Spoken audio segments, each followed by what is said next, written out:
Welcome to this episode, the next episode. Maybe you're watching them out of order. I guess, I don't know.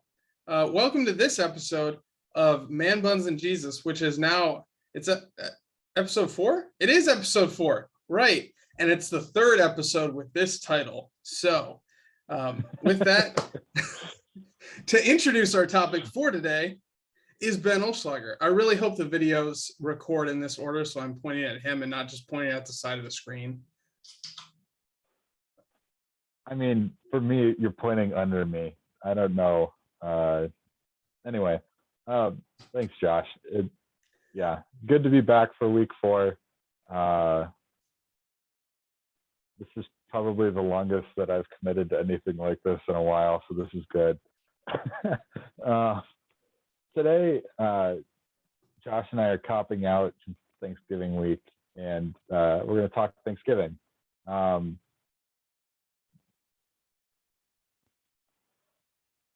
Those of you who are in my congregation and who attend my Wednesday Bible study will recognize some of the stuff that we're going to talk about today.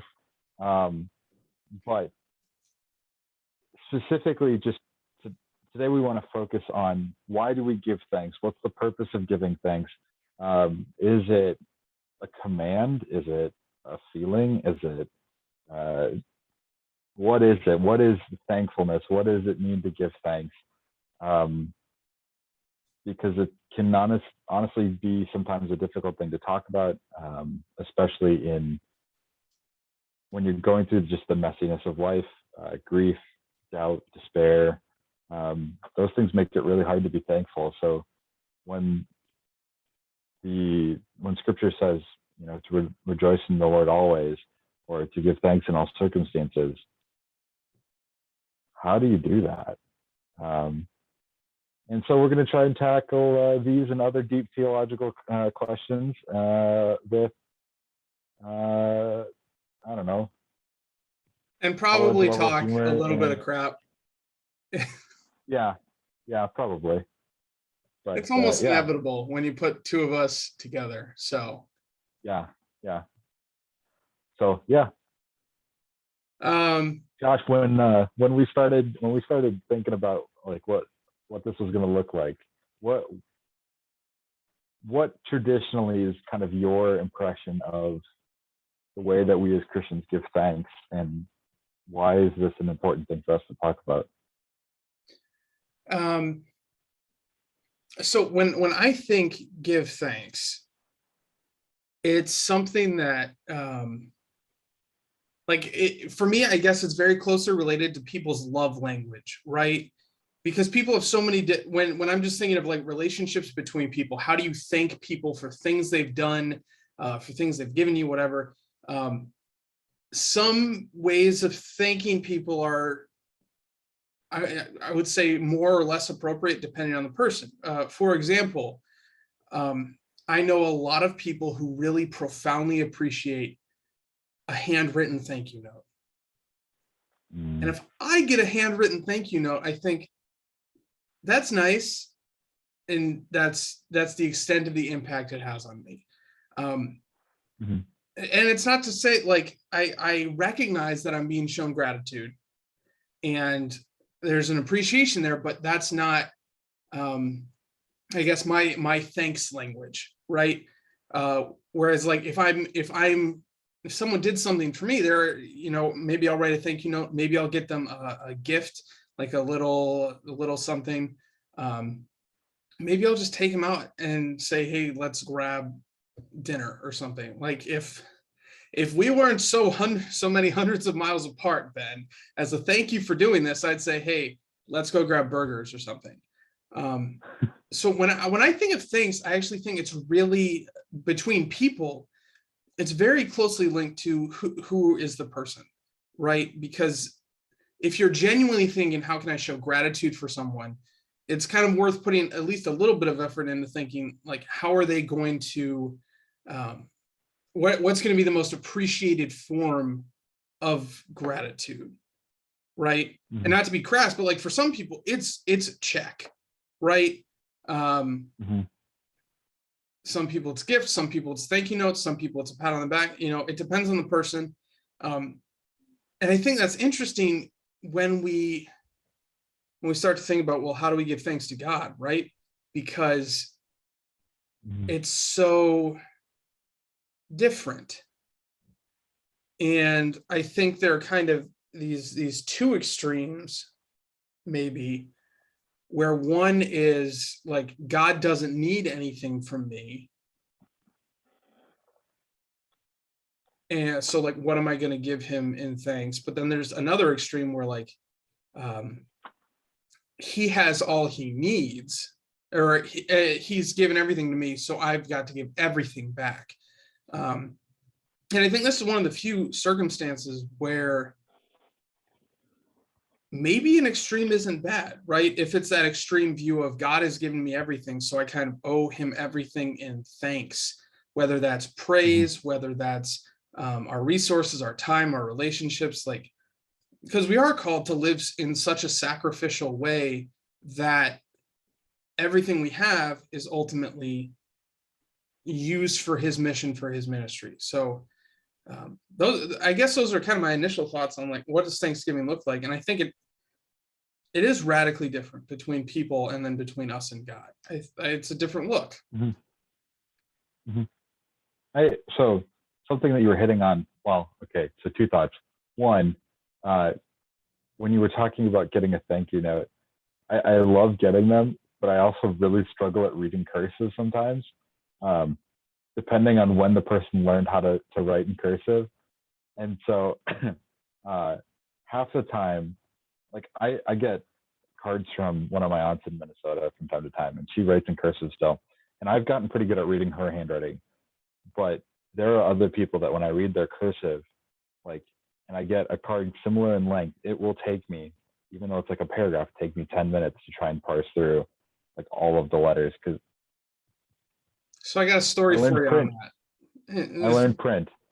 This will be a quick, because I did learn cursive. Okay. In fact, I had a teacher in high school who required us to write our essays in cursive. He was an AP teacher. He said, cursive is the fastest way to write. So you write in cursive. So when it comes to the AP exam, you can just put out as much as possible. So Chris and I were having Chris is having a bridal shower at my home congregation. And this is long enough ago that I think I can tell the story and no one's going to get offended. I hope. If not, complain to my dad, anyway. And we're sitting there and she's opening the gifts, and then I have been tasked with reading the cards. I was at this bridal shower because Chris had only visited my home congregation once, and it was the Ladies Guild of the home congregation that was throwing her this bridal shower. So I went so that she would actually know someone there. So I was sitting next to her, and I was dutifully reading the cards. And some of these cards I was struggling with. I was like, I don't know who, like, I don't know what this name is. I don't know what this card says. And they were giving me crap. These little old ladies were making fun of me because, oh, you can't read cursive. Oh, you didn't learn it. And it took every fiber of my self-control to not say, I can read cursive just fine. Your handwriting sucks. So that's my story about cursive and notes. It's worth me noting, I also learned how to read and write cursive. That's not necessarily the issue. Stylistically, cursive, I feel like has changed so much between when our grandparents learned it and when we learned it that, like, it's a whole nother story. Anyway, I'm going to break out scripture because I feel like that's a good thing to do when two pastors have a Bible or have a podcast. Well, it took us 4 weeks, right? Yeah, exactly. Well, I mean, we mentioned it. Sure.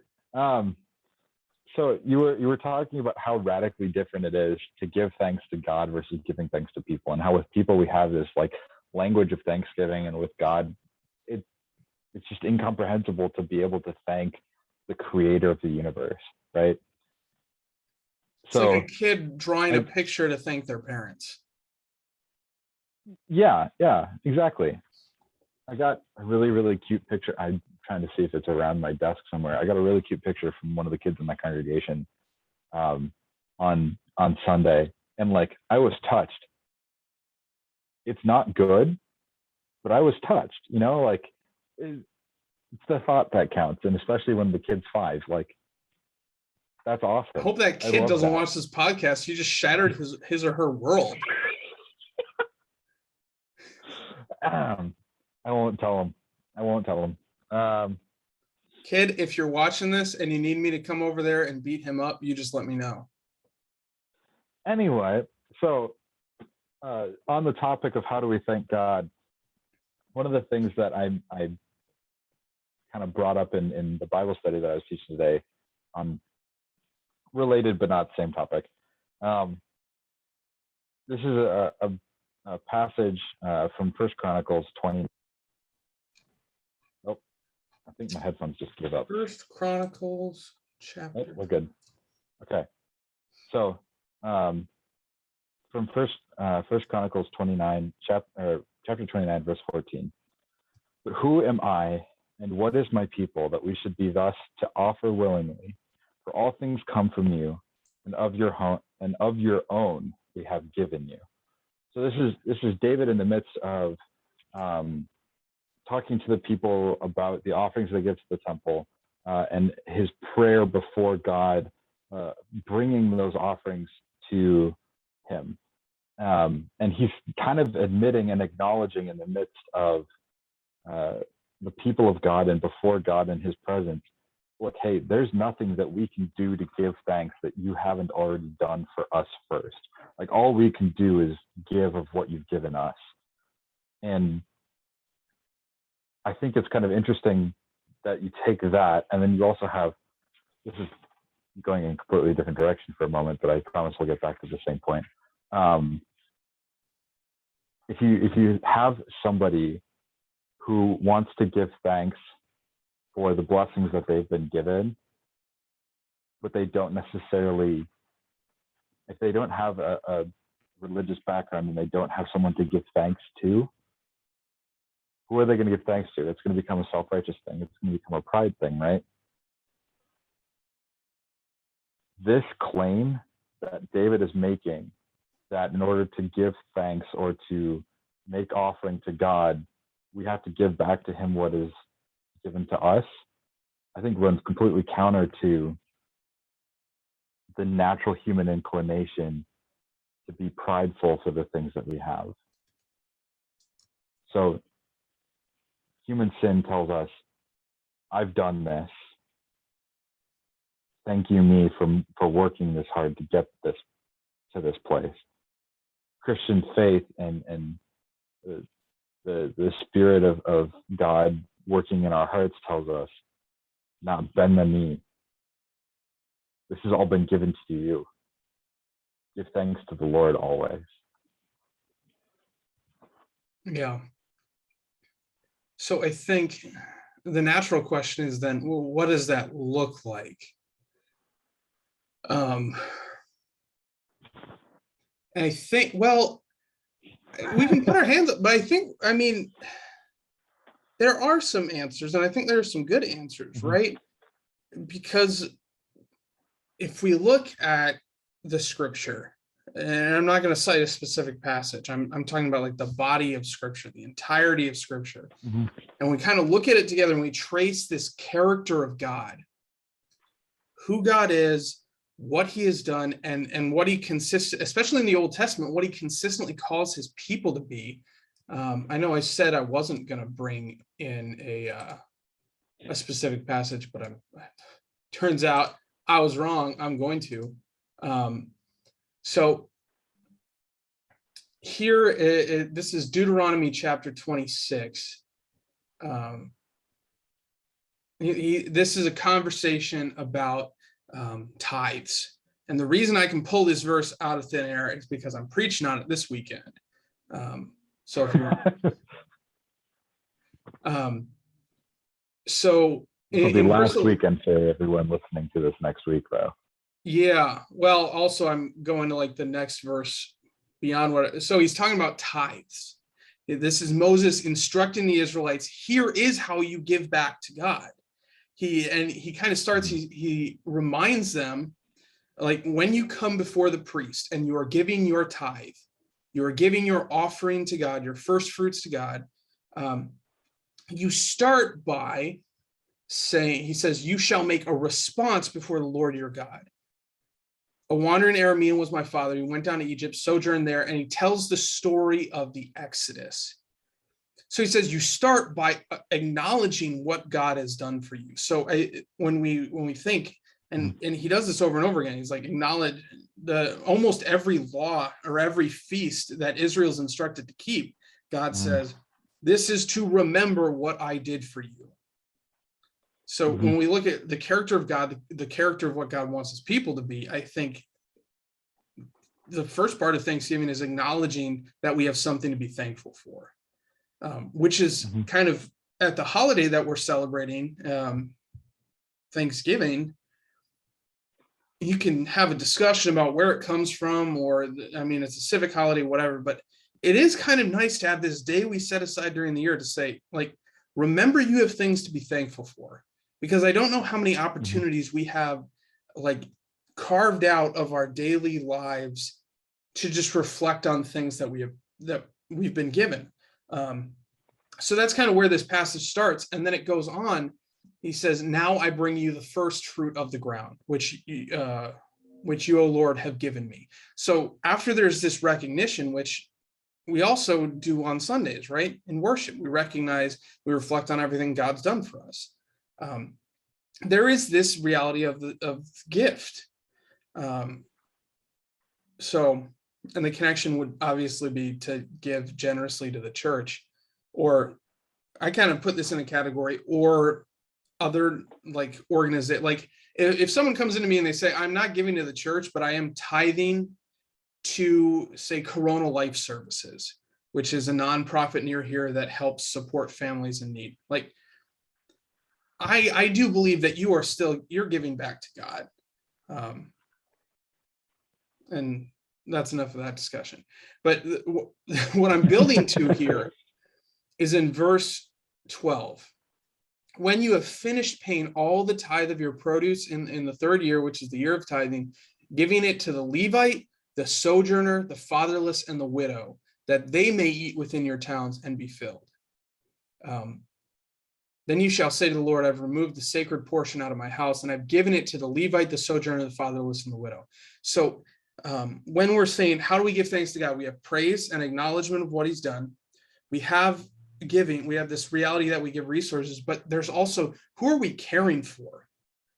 And that is the Levite, the sojourner, the fatherless, the marginalized in our society. Which it kind of strengthens that point. Like, if you're giving your time and your resources to organizations that help people in need, that is giving thanks to God, because you're saying, well, you've blessed me, so I can bless others.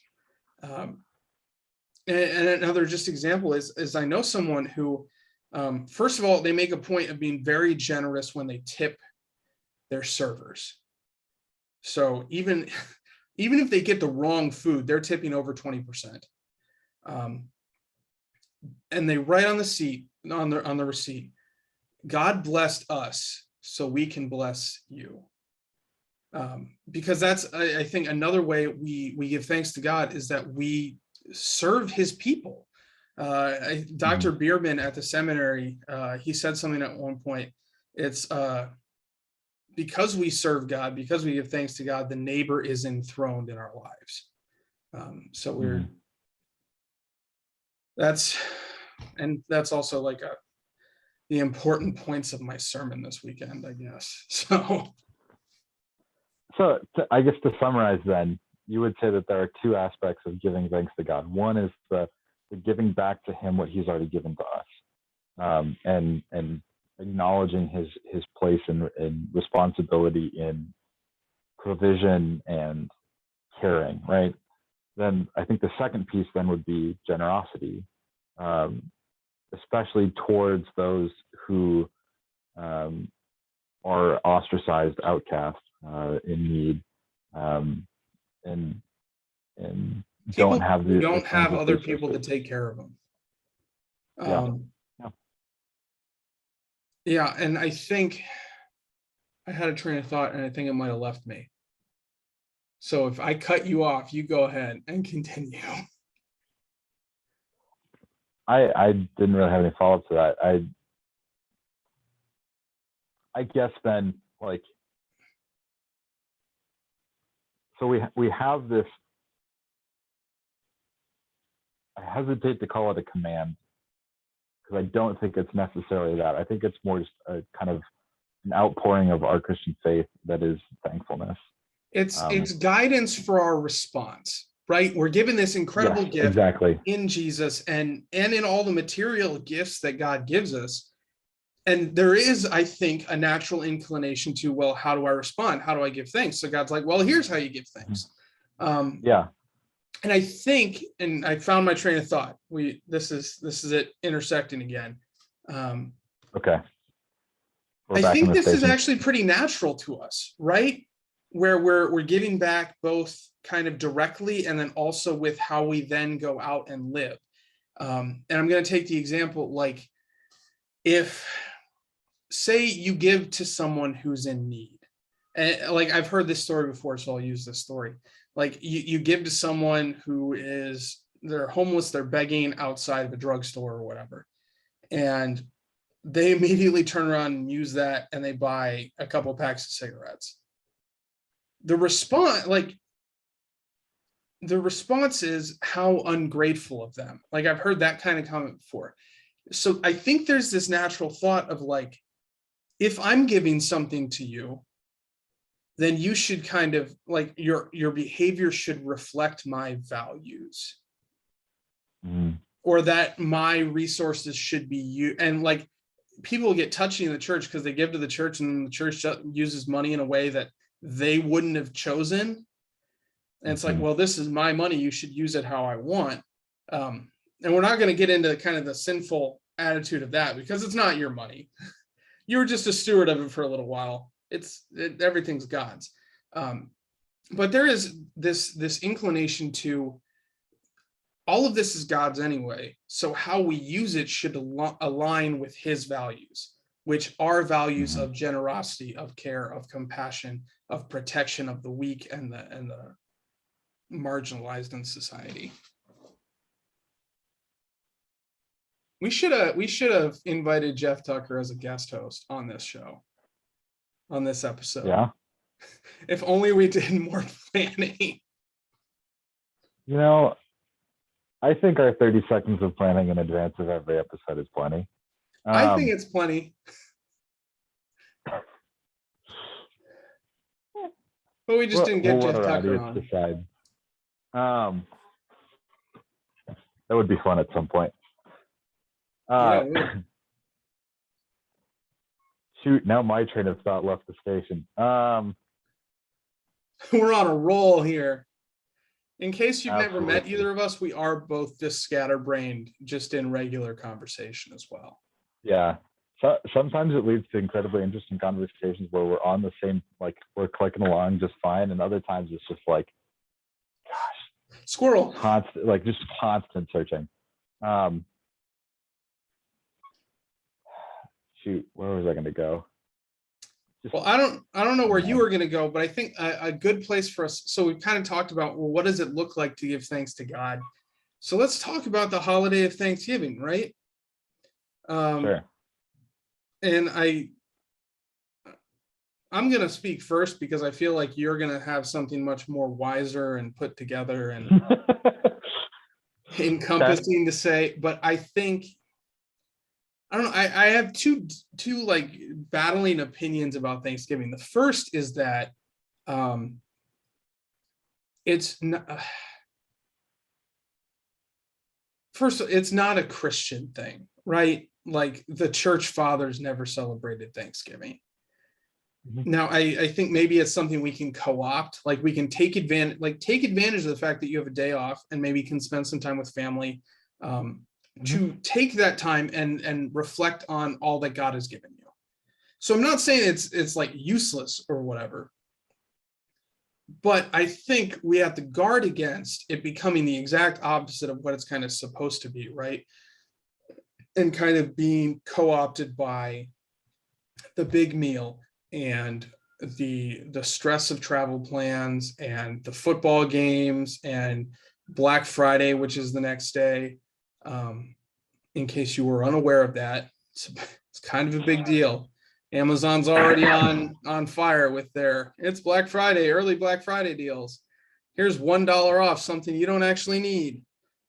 But all of that stuff, sometimes Thanksgiving becomes about that. Like I just got off the phone with someone, a vendor who was just letting me know I'm going to be taking off most of next week, not just Thursday and Friday, because I'm hosting Thanksgiving and there's just so much involved, which like, I respect that. I respect that there's a lot of, like, if you're inviting, 20 people over and you're not used to cooking for 20 people, that's like a big deal.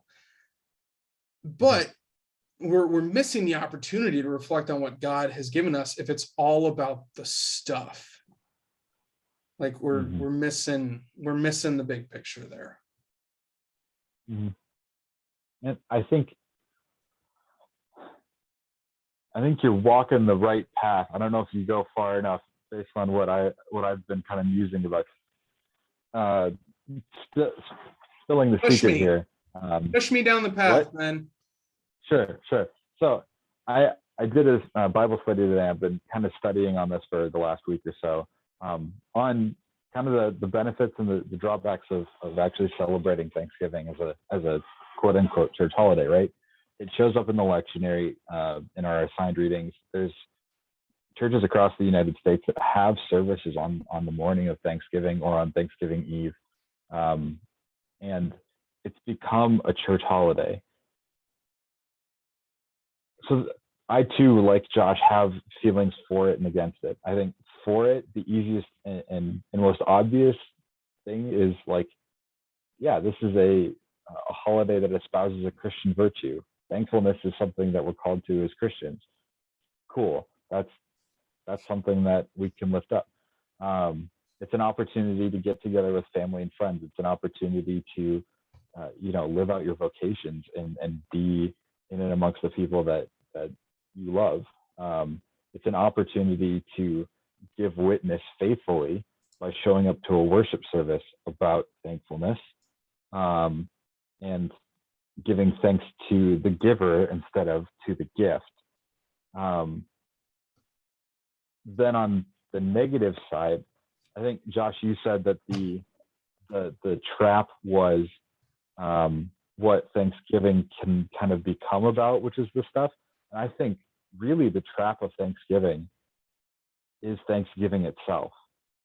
Because like, if you look at the root behind Thanksgiving, it was like historically there's all sorts of stuff, and racism, slavery, oppression, disease. We don't need to get into the dirty parts of Thanksgiving history, but like, wait, hold on.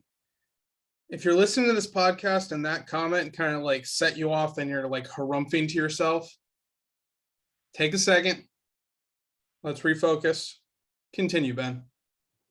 Okay, thank you. But if you look back at the history of Thanksgiving as a national holiday, there was not necessarily a religious component to it. I mean, there wasn't a religious component to it. It was an opportunity. States all had different like Thanksgiving holidays. It was more of a harvest festival than anything, an opportunity for families to get together. And I believe it was Lincoln who nationalized it as an opportunity to create unity across the Union, and establish a time to give thanks for the blessings in the country. And so it ultimately became this whole, as a national holiday, it was established as a holiday about stuff, like about being thankful that we have blessing. Not necessarily who is blessing or what our responsibility is to the person that's giving those blessings, but just that we are blessed. And to me, that is more than anything the idol that we are trying to avoid. If Thanksgiving to you is an opportunity to give thanks for the cool things that are in your lives, but then not ultimately give thanks to the giver of those things, you're missing the mark. By stopping a half step short. by God, not God's standards, right? Yeah, absolutely.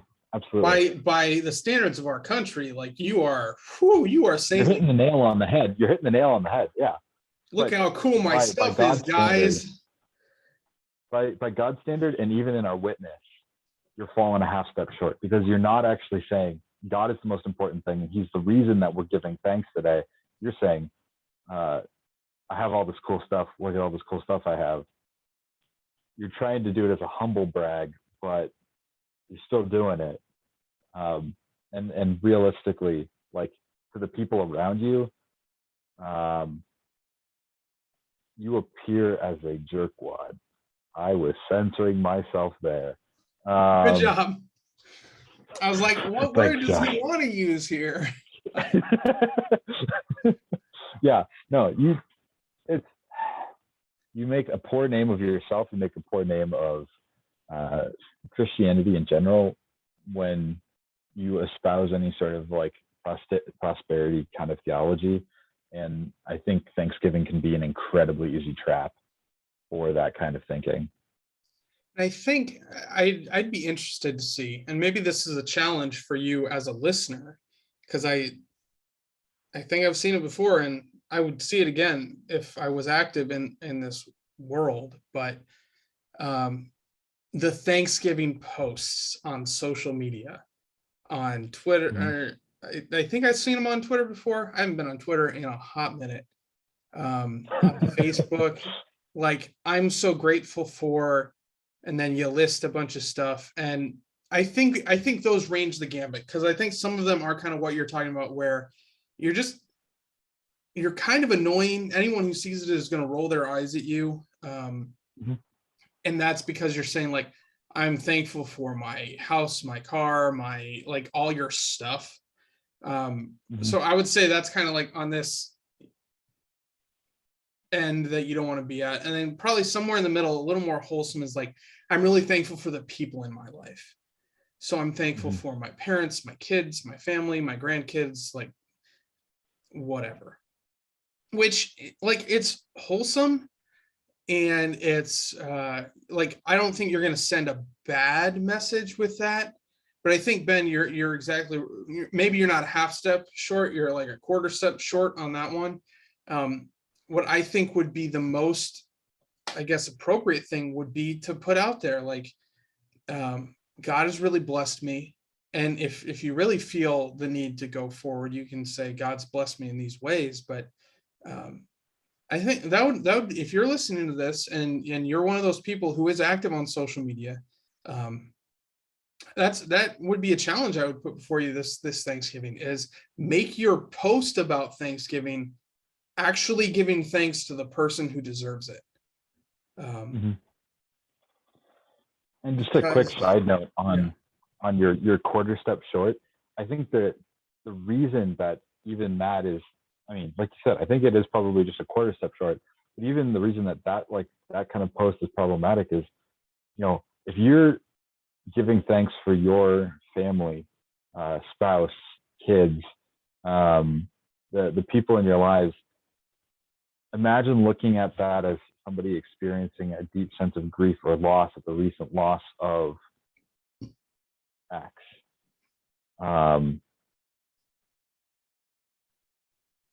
Those like, we live in a simple world where just about anything can become a problematic thing or a traumatic thing. So I don't want to necessarily tell you to walk entirely on pins and needles, but like, our witness is an incredibly like delicate thing, and it can be something innocuous or seemingly innocuous that can really lead someone to walk away from the faith or well, in a or world that struggling with is that. so ready to find fault, Absolutely, yeah. you have, like, the burden of proof is on us as Christians to prove Yeah, that there is something different about us. yeah. So I think Thanksgiving's a good opportunity for that. Like, um, in how we portray ourselves on social media, how we treat our families. Um, like if you're going to someone's house and they're hosting, help them out. Say like, what can I do in the kitchen? Can I help corral the kids? Can I help clean up? Like, live in your family or among your friends as a good person, as someone who is acting as close as you can to how God's called you to act. And even with kind of some of the other stuff, as a football fan, if you're watching the games, like, cheer appropriately. You're not hoping for anyone to get hurt. Stuff, and with the shopping afterward, like, treat the people who are working at these, which, by the way, in case you don't know anyone who works in retail, this is like the worst 24 hours of the entire year for retail workers, because all of the Karens come out on Black Friday.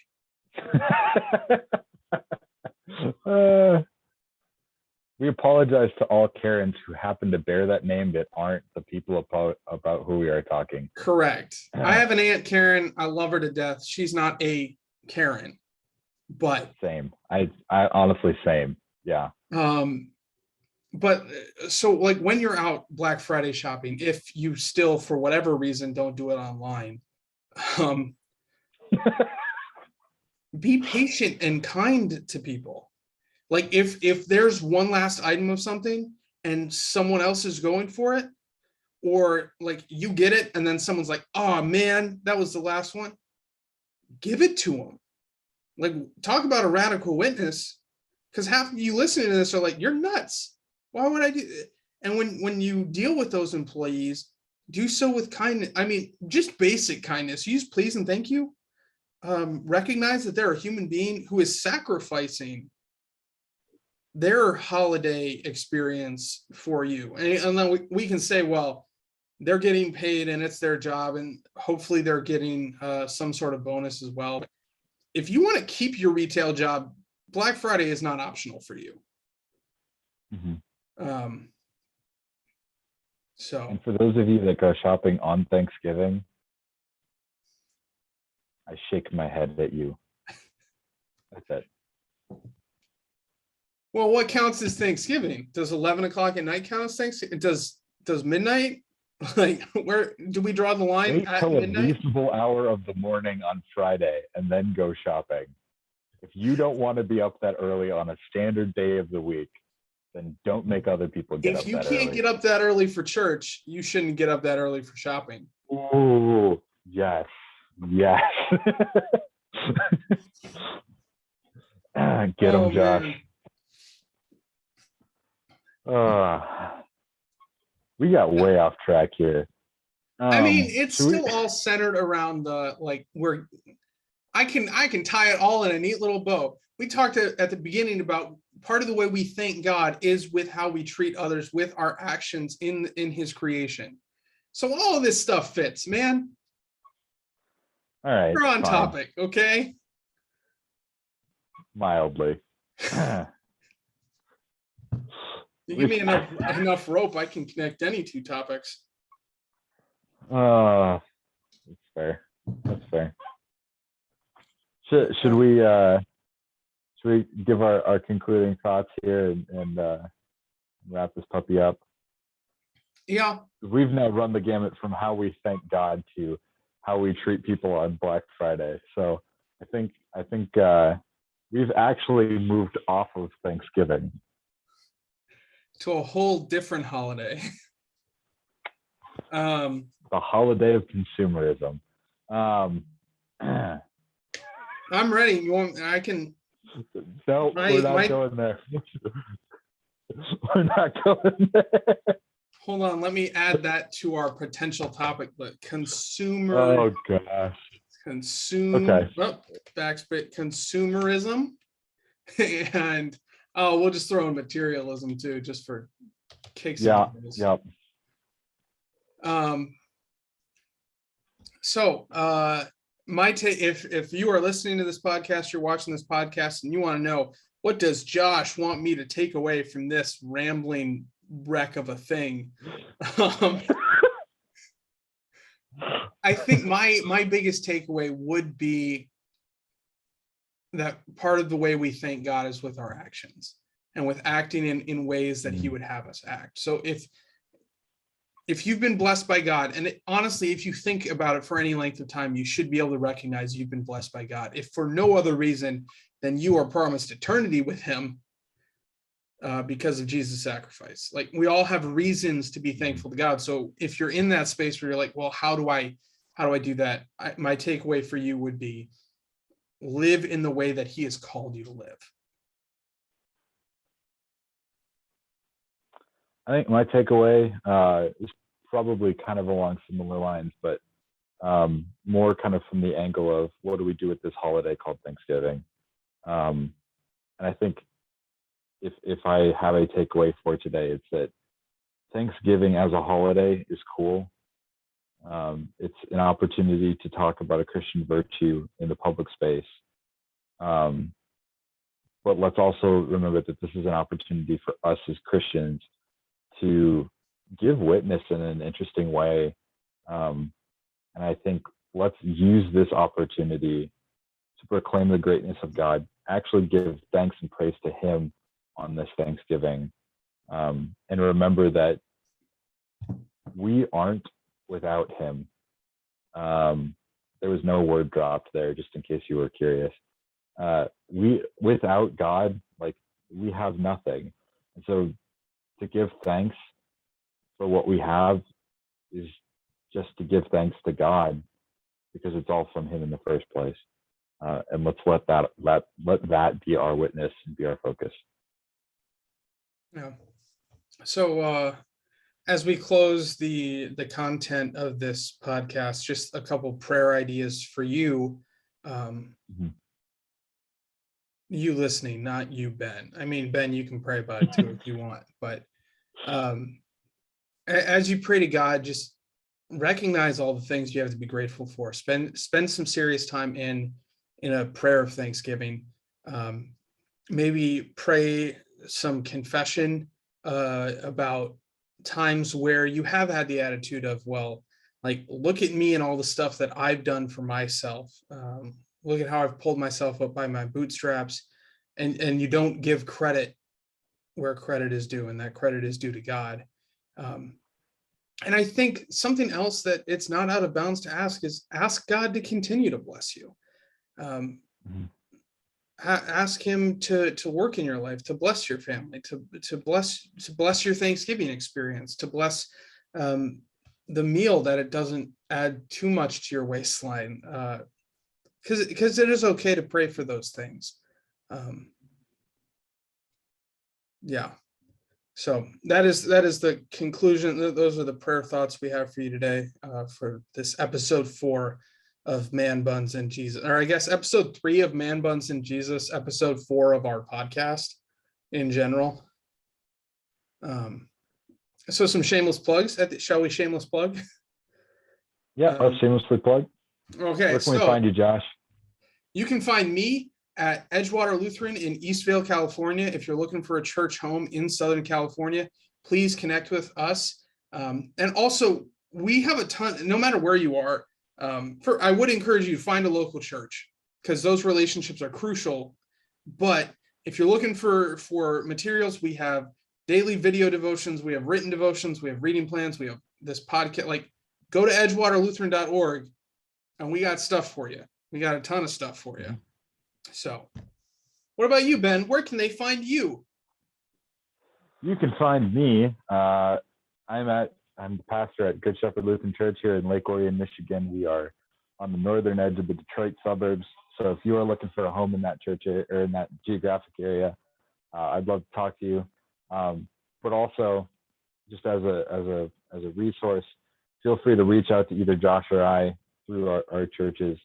If you are looking for someone to talk to and want to know more about this crazy Jesus guy and all of the weird stuff that we talk about on a weekly basis, or bi-weekly, or however often we end up actually doing this podcast. So, and if you're satisfied just listening to this podcast, and that's kind of, you're here for the podcast, you're good on other stuff, but you love the podcast. First of all, we're glad we can help.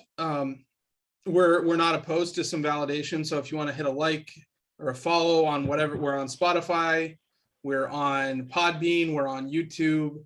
And once we reach a critical mass of episodes, we'll start getting posted on places like Apple Podcasts and Google Podcasts. But that's a future plug, I suppose. So go ahead and give us that shameless validation that you like what we're doing. So with that, I think if you really, really like what we're doing, leave a rating on the podcast, because I've heard that helps. I didn't know that was a thing until right just now. Cool. All right. With that, did you have something else for us? No, that was it. Go ahead. Brothers and sisters, go in peace. Serve the Lord. Thanks be to God.